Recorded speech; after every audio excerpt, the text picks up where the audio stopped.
കഴിഞ്ഞ ദിവസമൊക്കെ നമ്മൾ വലിയ വലിയ വാർത്താ പ്രാധാന്യത്തോടു കൂടി തന്നെ ചർച്ച ചെയ്തായിരുന്നു ഈ കോഴിക്കോട് മെഡിക്കൽ കോളേജിൽ ശസ്ത്രക്രിയയ്ക്ക് പിന്നാലെ 57-കാരി മരിച്ചു എന്ന പരാതി, കുടുംബത്തിന്റെ ആരോപണം.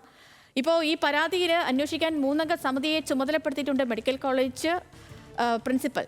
ഈ ഗർഭപാത്രം നീക്കിയ ശസ്ത്രക്രിയയ്ക്ക് പിന്നാലെ പേരാമ്പ്ര സ്വദേശിനി വിലാസിനിയാണ് മരിച്ചത്. വിവരങ്ങളുമായി അനൽക സെയ്ദ് MP നമുക്കൊപ്പം ചേർന്നുണ്ട്. അനൽക, ഗുഡ് മോർണിംഗ്.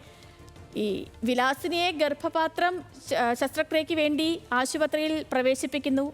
ഈ ശസ്ത്രക്രിയക്കിടയിൽ വൻകുടലിൽ മുറിവ് പറ്റിയതായി ഡോക്ടർമാർ തന്നെ ബന്ധുക്കളെ അറിയിക്കുന്നു. അതിൽ തുന്നലിട്ടതായും അറിയിക്കുന്നു. പിന്നീട് ശസ്ത്രക്രിയയൊക്കെ വിജയകരമായി പൂർത്തിയാക്കിയതായി അവകാശപ്പെട്ട് ഇവരെ വാർഡിലേക്ക് മാറ്റുന്നു. അതിനുശേഷം കട്ടിയുള്ള ഭക്ഷണം കൊടുക്കാൻ ഡോക്ടർമാർ തന്നെ നിർദ്ദേശിക്കുന്നു. കുടുംബം അത് ചെയ്യുന്നു. പിന്നീട് വയറുവേദന അനുഭവപ്പെടുന്നു. പിന്നീട് രോഗിയെ ഈ ICUലേക്ക് മാറ്റുന്നു. പിന്നീട് മരണം സംഭവിക്കുന്നു. ഇത്രയുമാണ് കഴിഞ്ഞ ദിവസങ്ങളായി നമുക്കറിയാൻ കഴിയുന്ന ഒരു വിവരം.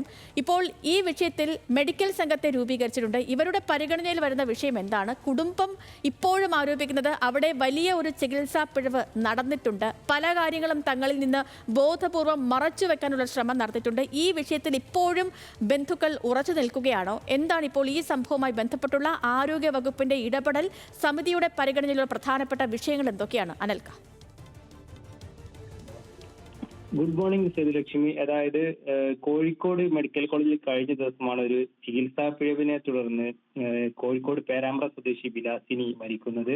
ഇത് ആദ്യഘട്ടത്തിൽ തന്നെ ബന്ധുക്കൾ ഇതൊരു ചികിത്സാ പിഴവാണെന്നൊരു ആരോപണം തുടക്കത്തിൽ തന്നെ നീക്കുകയും ചെയ്തു. അതായത് ഈ ഗർഭാശയം നീക്കാനുള്ള ശസ്ത്രക്രിയക്കിടയിൽ അതായത് ഈ കുടലിന് അതായത് ഈ ചെറിയൊരു പോറലേറ്റിയതെന്നായി ഈ ഡോക്ടർ തന്നെ ബന്ധുക്കളെ അറിയിച്ചിരുന്നു. ഇതിന്റെ അടിസ്ഥാനത്തിലാണ് പിന്നീട് വേറൊരു ശസ്ത്രക്രിയ നടത്തുകയും ആ സ്റ്റിച്ചിടുന്ന സമയത്ത് തന്നെ അത് ഫലിക്കാതിരുന്നത് കൊണ്ടാണ് അത് ഈ പറഞ്ഞ അണുബാധ പടരുന്നതിലേക്ക് അടക്കം കാര്യങ്ങൾ മാറ്റിയതെന്ന ഒരു കാര്യമായിരുന്നു ഈ ഡോക്ടർമാർ പറഞ്ഞിരുന്നത്. ഇതുമായി ബന്ധപ്പെട്ടാണ് കോഴിക്കോട് മെഡിക്കൽ കോളേജിന്റെ ഭാഗത്ത് നിന്നും ഒരു അന്വേഷണം, അതായത് ഈ ചികിത്സാ പിഴവ് ഉണ്ടോ എന്ന് അന്വേഷിക്കാൻ വേണ്ടിയിട്ടൊരു ഒരു അന്വേഷണ സമിതിയെ വെച്ചിട്ടുള്ളത്. 3-അംഗ സമിതിയാണ്.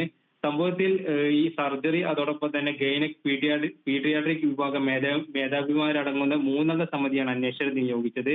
അതേസമയം മാതൃശിശു സംരക്ഷണ കേന്ദ്രം സൂപ്രണ്ട് പ്രാഥമിക അന്വേഷണം നടത്തി പ്രിൻസിപ്പൽ റിപ്പോർട്ട് സമർപ്പിക്കുകയും ചെയ്തിട്ടുണ്ട്. അതോടൊപ്പം തന്നെ ഈ അന്വേഷണ റിപ്പോർട്ട് പ്രിൻസിപ്പൽ മെഡിക്കൽ വിദ്യാഭ്യാസ വകുപ്പ് ഡയറക്ടർക്കും കൈമാറിയിട്ടുണ്ട്. അതായത് ഇന്നലെ ഇതുമായി ബന്ധപ്പെട്ട് ഒരു വാർത്ത പുറത്തു വന്നതിന് പിന്നാലെ തന്നെ ഗൈനക്കോളജി വിഭാഗം സൂപ്രണ്ട് അരുൺപ്രീത് റിപ്പോർട്ടും തേടിയിരുന്നു. അതിനുശേഷം ആദ്യഘട്ടത്തിൽ ഈ ചികിത്സാ പിഴവ് അല്ലെങ്കിൽ ഈ കുടലിന് പോറലേറ്റിരുന്നതായി ബന്ധുക്കൾ അറിയിച്ച ഈ മെഡിക്കൽ കോളേജിലെ ഗൈനക്കോളജി വിഭാഗം പിന്നീട് ഇത് വാർത്തയായ സമയത്താണ് ഇത്തരത്തിൽ അതായത് ചികിത്സാ പിഴവ് ഉണ്ടായിട്ടില്ല എന്നൊരു നിലപാട് എടുക്കുകയും ചെയ്തിട്ടുള്ളത്. ഇതുമായി ബന്ധപ്പെട്ട് ഈ വിലാസിനിയുടെ ബന്ധുക്കൾ പോലീസിൽ പരാതി നൽകാൻ തയ്യാറെടുക്കുകയാണ്. ഇതുമായി ബന്ധപ്പെട്ട് അതായത് ഈ പരാതി നൽകിയതിനു ശേഷം കൂടുതൽ പ്രതികരിക്കാമെന്നൊരു കാര്യമാണ് ഇവരുടെ ബന്ധുക്കൾ പറയുന്നത്.